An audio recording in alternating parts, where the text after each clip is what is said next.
Hey, folks. Welcome to the first episode, inaugural episode of Spiritual Sunday, where we take a look at where a person might be able to find their spiritual home here in the greater Maple Valley, Hobart, Covington, Issaquah. Today, I'm at Shepherd of the Valley Lutheran Church with the head pastor, Andy. Hi. And yeah, let's have a little conversation. Let's start. So, Andy, tell us a little bit about church. Tell us a little bit about you, and help us understand why we might want to. Okay. So, Shepherd of the Valley is a congregation of the Evangelical Lutheran Church in America, which is a Lutheran denomination. We trace our roots back to Martin Luther in the 1500s, but we're a very modern and progressive church. We alternate. Sometimes we have organ and piano-led worship. Sometimes we have band-led worship.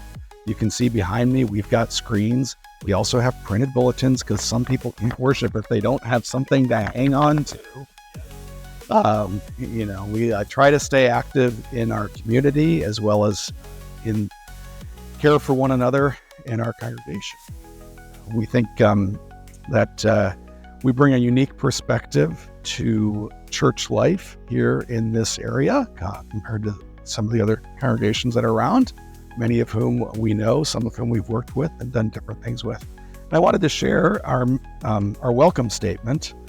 All are welcome here. We believe that God loves all people equally, and there is a place for you at God's table.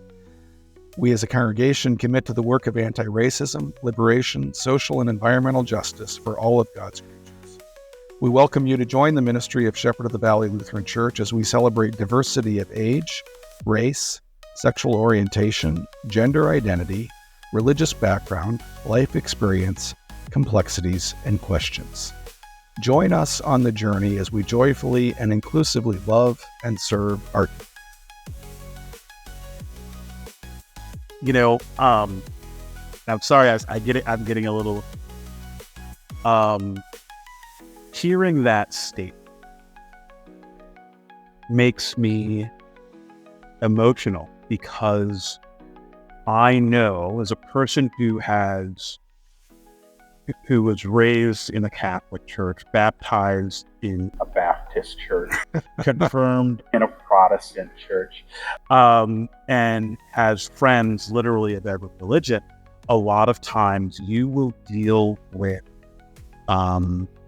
religions that aren't open and that are not welcoming.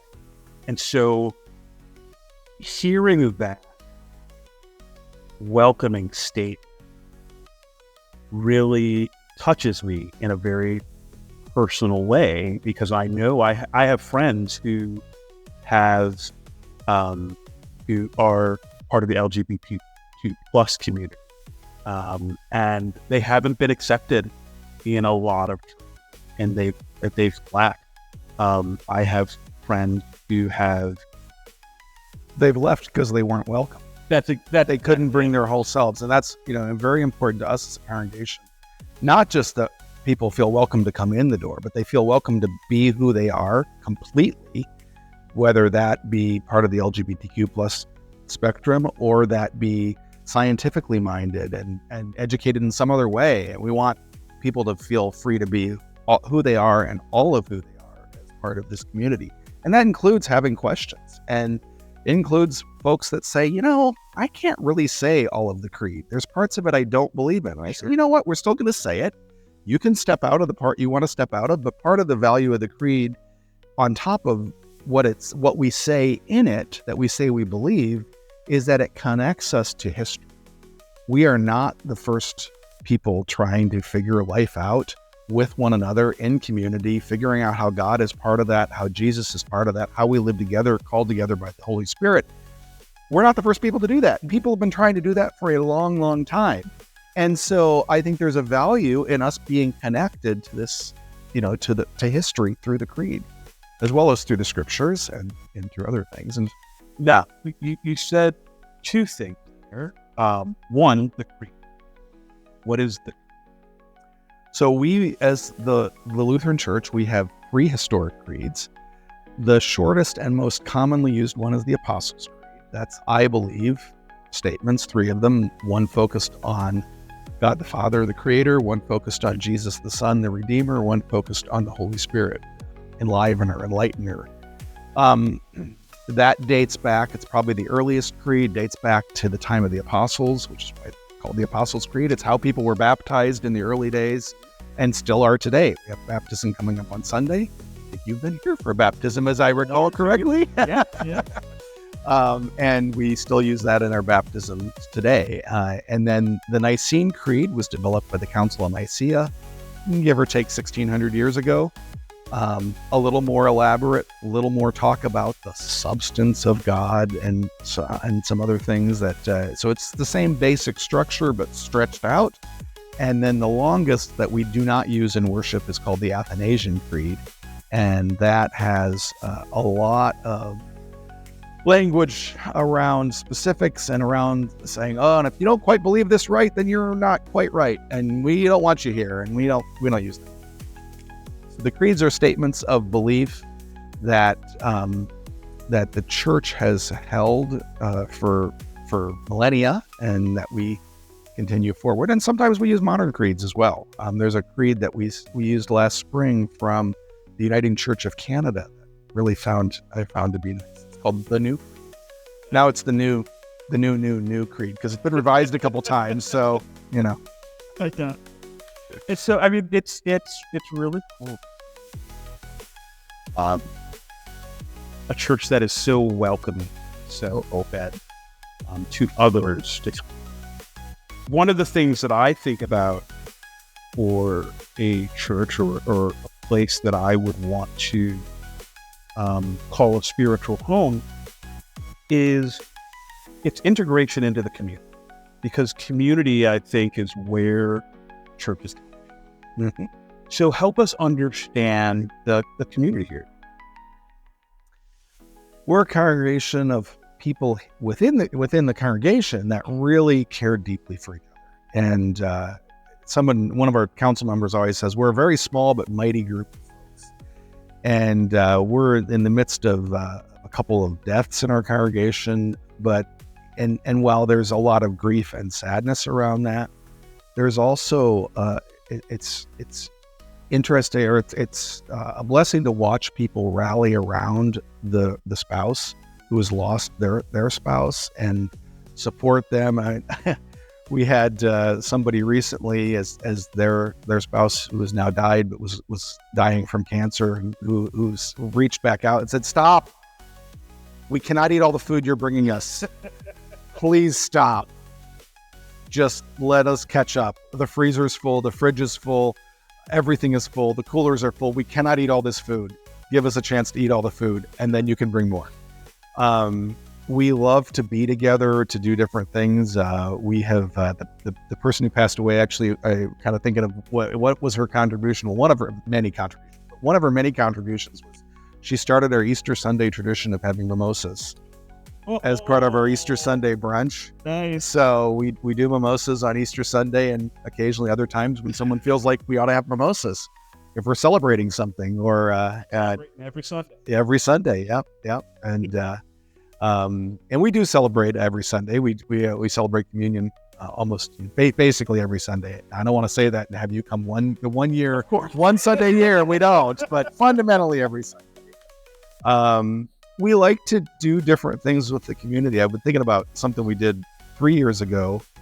We read the story of the feeding of the 5,000 in the gospel, and I said, let's collect 5,000 food items. And so we collected 5,000 items of food to take down to the Maple Valley Food Bank, and we're working on which took longer than you might think. 5,000 is a big number. It's a big number.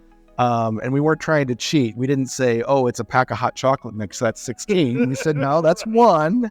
So it took us about 3 months, I think, to pile it up, but it filled up a whole area here in the back of the sanctuary. It was just stacked full of food and stuff that we eventually loaded up a truck and drove it down to the food bank, and we've been we were involved early on in the starting of Vine Maple Place. Continue to support Vine Maple Place and the good work they do down there for single parent families and children that are experiencing homelessness. And we've sort of adopted the little corner at the bottom of the hill here that, kind of try to clean that up sometimes from looking like it's totally overgrown with blackberry bushes. And we're working on a project for one of our traditions in the ELCA is called God's Work Our Hands Sunday. And so we're working on a project in September as part of God's Work Our Hands to probably set up at Fred Meyer and collect for the food bank from folks as they're shopping at Fred Meyer. That's so we want to be connected to the community. Somebody used to always say, he's unfortunately passed away, but he said, I want Shepherd of the Valley to be a church that when you call and ask for pizza to be delivered, they don't have to ask for the address.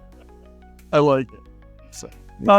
So as you think about the growth of Shepherd of and the future of the church, what are some of the future plans? Well, right now we've been a little stuck with our building. These things happen. I need a good real estate agent who wants to know how to sell a building.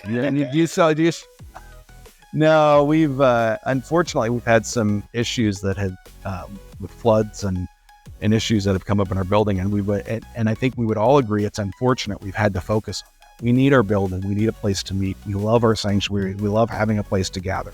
So we need all those things, but we don't want them to be our focus, and they've unfortunately become a little more of our focus than we'd like them to be because of what we're dealing with. I think, going forward, we just really want to be a community that people feel they can connect with and they feel welcomed to. They feel that their kids are going to experience, not the flashy whiz-bang, high-tech programming that you might be able to find at some places, but adults that are not going to look at them and go, "You're being noisy," but are going to go, "It's great. We got kids in the sanctuary. Right. They make noise.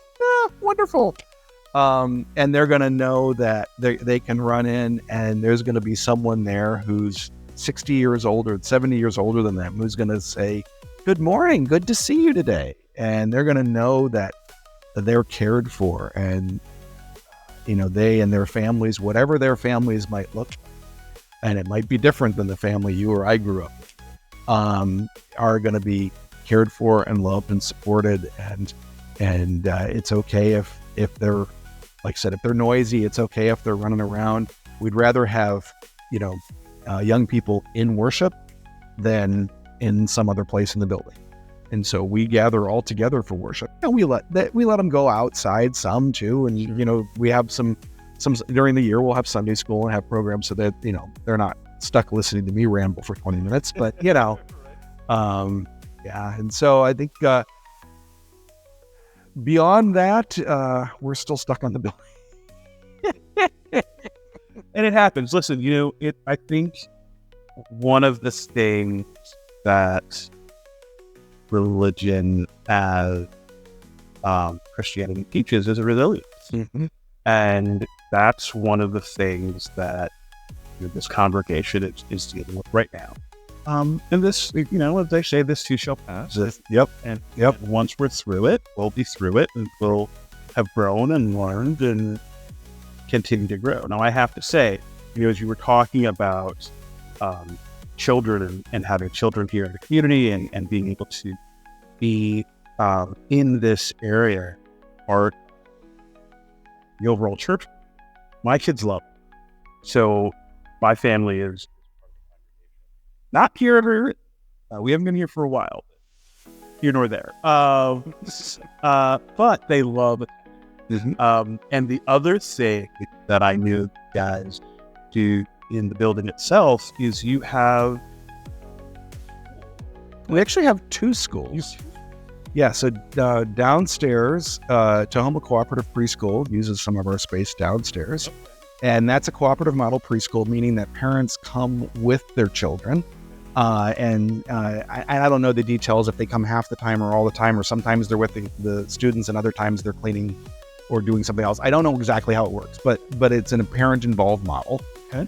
And so that's for, I think they start with 2-year-olds 1 day a week for a couple hours up through they're going to be starting a kindergarten program. And that meets at various different times throughout the week. So that's the downstairs school that's in the rooms beneath us. And then over in the other part of the building is Happy Hearts Montessori School. And that is all similar age range, but that is a teacher-led school with a focus on kind of intercultural, multicultural language and different kinds of helping expose students to different traditions of a variety of kinds that they. Yeah. And that fits so well with they're both. We think both of them are they're part of our mission as a congregation to reach out to the community in these ways and to support both parents that want to be hands-on, day-to-day involved, and parents that need a level of support so they can go do something else. And so we don't feel that the two schools are not in competition with each other. They're meeting very different needs in our community. Yeah. Well, Andy, I really appreciate you being part of this first inaugural Spiritual Sunday. And how can people find out? Well, thanks for inviting me to be part. I didn't know it was the first Spiritual Sunday. Thank you. We have our website, svlccommunity.org, and that's probably the best place. And I know if you search Google for Lutheran in this area, it's going to bring our website up. I also want to comment that as the ELCA, we have a lot of partner church relationships. And so we've worked with our siblings over in St. George Episcopal Church directly, but then we also have a lot of partner church relationships with churches that we don't have in this area. And so I have a pastor who's working with me now who's from the Presbyterian Church USA, the PCUSA background. We also have partner relationships with the United Church of Christ, Disciples of Christ, the United Methodist Church. So, if you live in this area and one of those are your traditions, you might want to come check us out and see if it's close enough to what you're used to, that it's worth coming here and not driving 30 minutes to go somewhere else to find a church that's in one of those traditions, if that's your tradition. Yeah. So svlccommunity.org. svlccommunity.org. Yep. And you can find us there and also on Facebook. Well, I will go ahead and link that information in both the description and in the pinned comment. Andy, again, it has been great speaking with you. Great seeing you today. Hey, man, have a great rest of your Sunday. You too.